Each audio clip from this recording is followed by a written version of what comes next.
วันนี้เราจะไปเที่ยวหลอดพาร์ค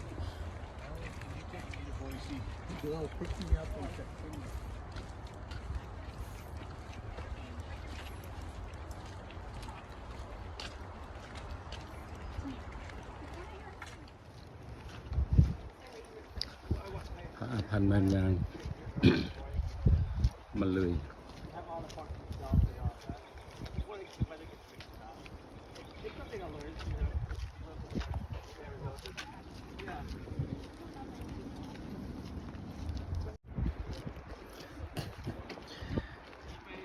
มื้อนี้เขามาเที่ยวสวนแห่งศาสตร์อเมริกาเนาะ ไปปีนต้นไม้ยันถ่ายรูปอีกพักเอา เมื่อยประตู บอกกูจะไปถ่ายอันเจล่าพันไปปีนต้นไม้เอาขึ้นไปใส่ จะไปถ่ายรูปมานี่ถ่ายปีนต้นไม้ว่าท่านโท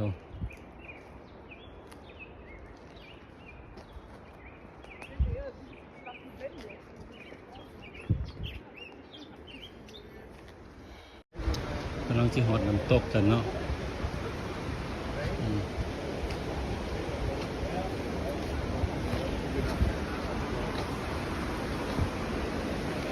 คนหลายคนก็ได้นี่น้ำตกงาม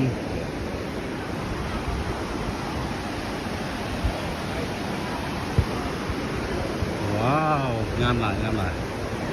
คนก็มาหลาย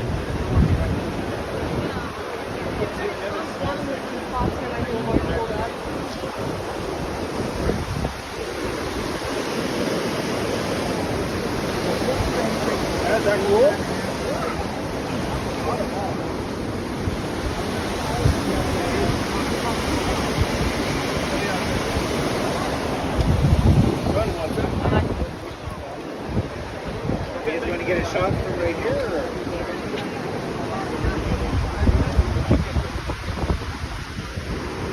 เย็น